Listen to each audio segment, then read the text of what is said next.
Melihat lelaki tua itu akan dipukuli sampai mati, pria itu tanpa ampun terus mengamuk dengan liar. Pada saat itu kakak iparnya tiba-tiba datang dan memberitahunya sebuah kebenaran yang mengerikan. Mereka adalah klon kami, salah satunya. Dan semua ini dimulai belum lama ini di sebuah laboratorium yang asing. Pria ini memimpin tim komando untuk menjalankan misi penghancuran, tetapi diserang oleh musuh di tengah jalan. Dalam perkelahian itu pria ini sayangnya tertembak dan jatuh ke tanah. Luar biasa, ia secara ajaib bangkit kembali di saat kematian. Mereka dilemparkan ke dalam hutan dan sebelum ia sempat bereaksi, ia diserang dengan liar oleh wanita ini yang datang dengan cepat. Begitu pertempuran usai, wanita ini juga mengajukan pertanyaan yang dipikirkan banyak orang di dalam hati mereka. Pria itu sudah mati, jadi siapa dia? Yang lebih luar biasa lagi, pria itu benar-benar kehilangan semua ingatan masa lalunya di saat-saat kritis konfrontasi antara keduanya.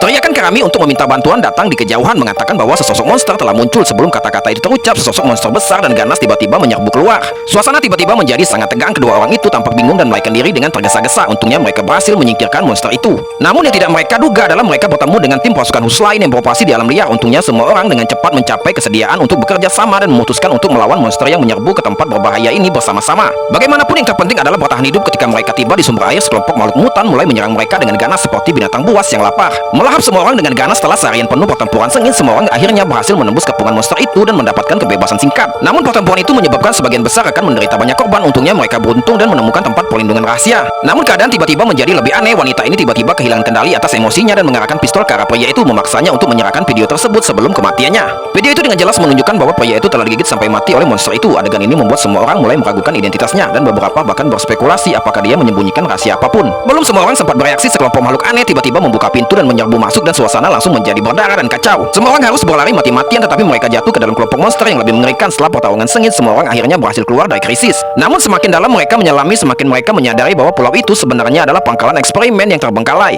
Dan seluruh pulau telah lama dihuni oleh makhluk-makhluk mutan tersebut. Saat semua orang berusaha mati-matian untuk melarikan diri dari gerombolan monster itu, mereka tiba-tiba bertemu seorang lelaki tua berambut perak di hutan belantara.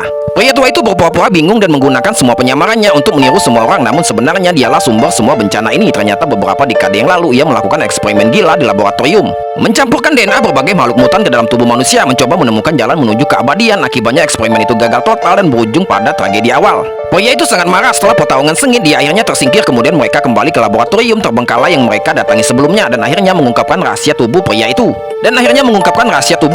Dia sebenarnya klon dan wanita itu juga sama, yang berarti mereka tidak akan mudah mati. Di akhir cerita, adegan tiba-tiba berubah. Adegan di mana pria itu dirawat di rumah sakit ternyata hanya mimpi setelah ia terluka.